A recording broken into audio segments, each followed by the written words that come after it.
बहुत बहुत स्वागत है दोस्तों आपका आज के मार्केट एनालिसिस के वीडियो में। चलिए दोस्तों देखते हैं क्या रहा फ्राइडे का डेटा और किधर जा सकता है मंडे को बाजार। ऑल दो काफ़ी सारा न्यूज़ फ्लो भी चलता रहा है वीकेंड पे, उसके बारे में बात करेंगे, लेकिन डेटा देख लेते हैं पहले।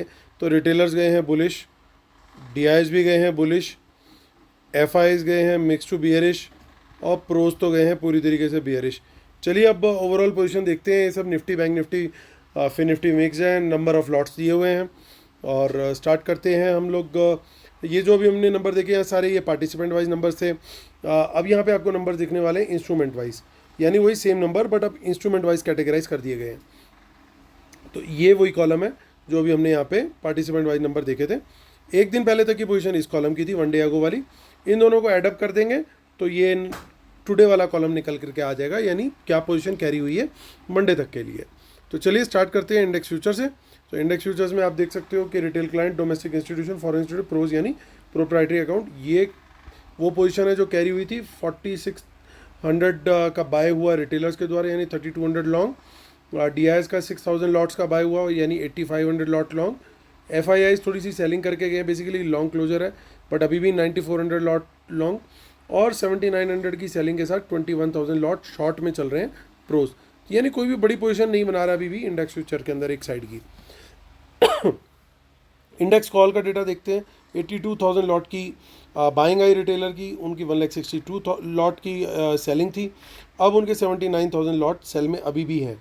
एफ आईज की 16,000 लॉट की बाइंग आई, 2,61,000 लॉट की ओवरऑल बाइंग चल रही है उनकी। और प्रोज का देखें तो 1 लाख लॉट का ऑलमोस्ट सेल किया उन्होंने, 1,82,000 लॉट्स ओवरऑल सेल में, यानी प्रोज अभी भी बाजार को थोड़ा सा बियरिश नज़रिए से देख रहे हैं। इंडेक्स पुट का डेटा देखते हो तो रिटेलर वहाँ पे भी सेलिंग करते हुए दिखे और बब्बर शेयर बन चुके हैं पूरी तरीके से, क्योंकि 4,16,000 लॉट पुट्स बेच के बैठे। 3 लाख का हम एक डेंजर लेवल मान के चलते हैं कि इसके नीचे जाए तो वो गलत है, तो इसके ऊपर जाए तो गलत है, तो वो उससे ऊपर निकल चुके हैं काफ़ी। और डीआईएस को देखें तो वो भी पुट बेच करके गए हैं। 52,000 लॉट अभी भी उनके पास, माफ़ी दीजिए 32,000 लॉट लॉन्ग में है अभी भी पुट के उनके पास। एफ को देखें तो 89,000 लॉट का बाय किया उन्होंने फ्राइडे को। 3,81,000 लॉट उनके पास अब लॉन्ग हो चुकी हैं, तो काफ़ी बड़ी पोजीशन है। प्रोज जो अभी तक पुट सेल में चल रहे थे अब वो आ चुके पुट बाय में, 3,000 लॉट नेट बाय में आ गए हैं वो 69,000 लॉट की बाइंग करने के बाद। स्टॉक फ्यूचर का डेटा देखते हैं। स्टॉक फ्यूचर में थोड़ी बाइंग भी हुई है, थोड़ी सेलिंग भी हुई है। ओवरऑल 3,800 लॉट की बाइंग हुई है, तो 1,56,000 लॉट ओवरऑल बेसिस पे लॉन्ग में है वो F I eyes. Stock calls में भी रिटेलर बुलिश और स्टॉक पुट में भी रिटेलर बुलिश ओवरऑल स्टॉक्स को देख रहा है, यानी और क्योंकि पुट सेल करी है और कॉल बाय करी है, और स्मार्ट मनी ने ठीक उसका अपोजिट किया है। चलिए अब आगे देखते हैं। हम एनएसई की वेबसाइट पे चलते हैं, कैश मार्केट का डेटा देखते हैं। तो कैश मार्केट के अंदर दोनों ही इंस्टीट्यूशन सेल करते हुए दिखाई दिए हैं। 684 करोड़ का सेल डीआईएस का और 344 करोड़ का सेल एफआईएस का, यानी दोनों ने मिला के 1000 करोड़ से ऊपर की सेलिंग करी है, यानी इतनी बाइंग लगभग रिटेलर ने कैश मार्केट में करी है। 18,665 पे हुआ है मार्केट क्लोज, और जो हमारा 18,800 700 दोनों लेवल के नीचे क्लोजिंग आई है। It's not a good thing. और अब हमारा जो बाय का ट्रेड रहेगा दोस्तों वो रहेगा 18,600 से कोई भी बाउंस मिले तो हम बाय का ट्रेड देख सकते हैं, बट टारगेट रहेगा 700 का, क्योंकि अब रेजिस्टेंस जो है वो शिफ्ट होकर के यहाँ पे आ गई है और बड़ी रेजिस्टेंस है ये, क्योंकि ओवरऑल ओपन इंटरेस्ट भी अच्छा खासा है। फिर उसके बाद नेक्स्ट जो रेजिस्टेंस है वो 18,800 पे है। अब देखिए इन द मनी पुट्स भी कुछ कुछ आ गई हैं यहाँ पे। हालांकि एक चीज़ ये अच्छी है, पॉजिटिव है, कि बड़ा चेंज इन ओपन इंटरेस्ट जो है यहाँ से अनवाइंड हुआ है। इसका मतलब ये कि प्रॉफिट बुकिंग साथ के साथ बड़ी हो गई है, यानी बहुत ज़्यादा बड़े डाउनफॉल को नहीं देख रही है शायद स्मार्ट मनी, इसलिए अपनी इन द मनी पुट्स को उन्होंने बुक करा और आगे रोल ओवर कर दिया है। हालांकि नीचे जो है बाज़ार थोड़ा सा नेगेटिव अंडरटोन में तो है डेटा के हिसाब से, तो 18,700 के नीचे कहीं पे भी नेगेटिव प्राइस एक्शन मिलता है तो शॉर्ट का ट्रेड रहना चाहिए, और 18,500 तक के भी टारगेट देखने को मिल सकते हैं। वहीं पे अगली सपोर्ट जो है वो एग्जिस्ट कर रही है। इसके नीचे निकलता है तो फिर बाज़ार और ज़्यादा वीक होता हुआ दिखेगा। चलते हैं अब आगे की ऑप्शन चेन देख कर लेते हैं, यानी 6 जुलाई। कुछ ज़्यादा इन द मनी कॉल्स नहीं है, ना ही ज़्यादा कोई इन द मनी पुट्स हैं। आगे देखते हैं 27 जुलाई, तो वहाँ पे भी हमें कुछ खास नहीं दिख रहा है। दोनों तरफ एक ही तरह का डेटा है, कुछ बहुत ज़्यादा वन साइडेड डेटा बनता हुआ नहीं दिख रहा है। चलते हैं बैंक निफ्टी की बात करते हैं। सो 43622 पे हुआ है मार्केट क्लोज। तो 622 का क्लोज आया है हमारा। और देखिए यहाँ पे कुछ माफ़ कीजिएगा, इन द मनी कॉल्स काफ़ी अच्छी क्वांटिटी में है, तो मुझे कुछ भी 500 के लेवल से बाउंस मिलता है तो मैं लॉन्ग साइड का ट्रेड देखूंगा। पहला टारगेट 700 तक का होगा, 43,700, और उसके बाद फिर 800 एंड देन अगला टारगेट रहेगा 44,000 का। अब देखते हैं इन द मनी पुट्स में भी क्या कुछ गेम है। देखिए यहाँ पे भी इन द मनी पुट्स के अंदर बुकिंग तो हुई है, हालांकि कुछ फ्रेश पोजीशन भी खुली है, इसलिए कॉशियस अप्रोच तो रखनी ही पड़ेगी हमें।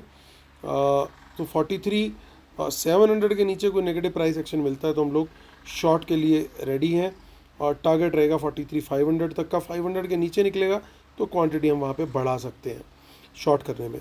तो चलते हैं आगे की ऑप्शन चेन चेक कर लेते हैं, आगे की ऑप्शन चेन में क्या कुछ खास दिखाई दे रहा है। तो कुछ खास नहीं है 6 जुलाई में। 27 जुलाई भी देख लेते हैं। सो 27 जुलाई में एक बड़ी पोजीशन बनती हुई दिख रही है 43,000 के ऊपर। क्या ये सेलिंग है, क्या ये बाइंग है, तो इस पर थोड़ी सी नज़र रखनी पड़ेगी, क्योंकि यहाँ पे भी कुछ इन द मनी में बड़ी पोजीशन दिखाई दे रही है। तो ये दोनों जगह पे हमें थोड़ी सी अच्छी तरीके से नज़र रखनी पड़ेगी कि यहाँ पे अनवाइंडिंग हो रही है, कब हो रही है, कब नहीं हो रही है। और फिर निफ्टी की पोजीशन देख लेते हैं, वहाँ पे 19,515 पे हुआ है मार्केट क्लोज। तो यहाँ पे बड़ा इजी रहने वाला है जहाँ तक मुझे लग रहा है मेक और ब्रेक लेवल आइडेंटिफाई करना, क्योंकि सबसे बड़ा चेंज इन हुआ है मुझे दिख रहा है। हालांकि लगातार इंक्रीजिंग हो रहा है, यानी रेजिस्टेंस थोड़ी सी बढ़ रही है आगे, बट मैं लॉन्ग का ट्रेड लूँगा। 19,500 के ऊपर निकलता है तो, और पॉजिटिव प्राइस एक्शन रहना चाहिए। 50-50 पॉइंट के इसके अंदर हमें टारगेट देखने पड़ेंगे। 19,500 के नीचे जो है बाज़ार मेरे लिए वीक है, उसके नीचे रहता है नेगेटिव प्राइस एक्शन देता है तो मैं शॉर्ट के ट्रेड के लिए रेडी हूँ। 19,400 and then 19,300 will be my targets. In the money position यहाँ पे भी अनवाइंड होती हुई दिखी है, यानी बड़ी क्लियरली लगातार बेसिस पे स्मार्ट मनी ने अपनी पोजीशन को क्या किया है कि जो इन द मनी पुट्स थी वो बेचते गए हैं ताकि उनका प्रॉफिट लॉक हो जाए, और एट द मनी की पोजीशन बाय कर लिया उन्होंने। पुट की पोजीशन दोबारा बाय की है, लेकिन एट द मनी में बाय कर लिया, यानी कोई रिस्क नहीं लिया उन्होंने। मिनिमम प्रीमियम में अपनी पोजीशन को ऑलमोस्ट कंटिन्यू किया, या यूँ कह सकते हैं कि रोल ओवर किया। चलिए अब देखते हैं डिस्क्लेमर रूल्स, इसके बिना हम अपने सेटअप को कंप्लीट नहीं मानते हैं। और जो लोग मेरे साथ वेबिनार के लिए जुड़ना चाहते हैं, या लाइव एनालिसिस के लिए जुड़ना चाहते हैं, या अकाउंट खोल करके एनालिसिस लेना चाहते हैं, वो इसी वीडियो के डिस्क्रिप्शन में सारी डिटेल्स दी हुई है, आप उसे वहाँ पे देख सकते हैं। और फ्री टेलीग्राम चैनल हमारा ज़रूर ज्वाइन कीजिएगा, उसका लिंक भी इसी वीडियो के डिस्क्रिप्शन में सबसे ऊपर टॉप पे दिया हुआ है। आपको कुछ नहीं करना है, इस वीडियो का जो डिस्क्रिप्शन है वहाँ पे क्लिक करना है, आपको वो सारा मैसेज पूरा डिटेल में खुल करके दिखने लग जाएगा। चलिए आते हैं इंडेक्स फ्यूचर को देखते हैं। तो यहाँ पे देखिए कुछ FIIs का कुछ खास पोजीशन नहीं है, लॉन्ग क्लोजर हुआ है, और प्रोज में जरूर कुछ थोड़े से शॉर्ट्स ऐड हुए, तो यानी कुछ ज़्यादा बड़ी पोजीशन मुझे इंडेक्स फ्यूचर से कोई बड़ा क्लू नहीं मिल रहा है। तो चलते हैं सीधा इंडेक्स कॉल पे। यहाँ पे प्रोज की राइटिंग है और रिटेलर की बाइंग है, हालांकि रिटेलर अभी भी ओवरऑल कॉल राइटिंग के अंदर है, यानी राइटिंग जो है वो बहुत स्ट्रांग हो ऐसा कोई ज़रूरी नहीं है। वहाँ पे भी अच्छी एक शॉर्ट कवरिंग मिल सकती है अगर कोई थोड़ा सा भी वर्ल्ड मार्केट का सपोर्ट आया तो। पुट का डेटा देखते हैं। पुट से गड़बड़ न्यूज़ मिल रही है हमें लगातार, क्योंकि पुट में प्रॉब्लम क्या हो गई है, रिटेलर बहुत अच्छी तरीके से पुट सेल करके चल रहा है।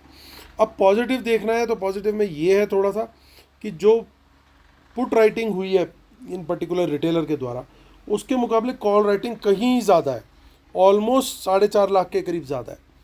तो ये नंबर अगर मैं कंपेयर करूं तो ये नंबर इनमें हमारे फेवर का नंबर, यानी बाज़ार को बुल के नज़रिए से अगर देखें तो वो नंबर हमारे को फेवरेबल दिखता है कि कॉल राइटिंग रिटेलर की ज़्यादा हुई है फ्राइडे को, उसके कंपैरिजन में उन्होंने पुट राइटिंग कम करी, यानी ये एक थोड़ा सा बेनिफिट कहीं ना कहीं हमारे को मिल सकता है।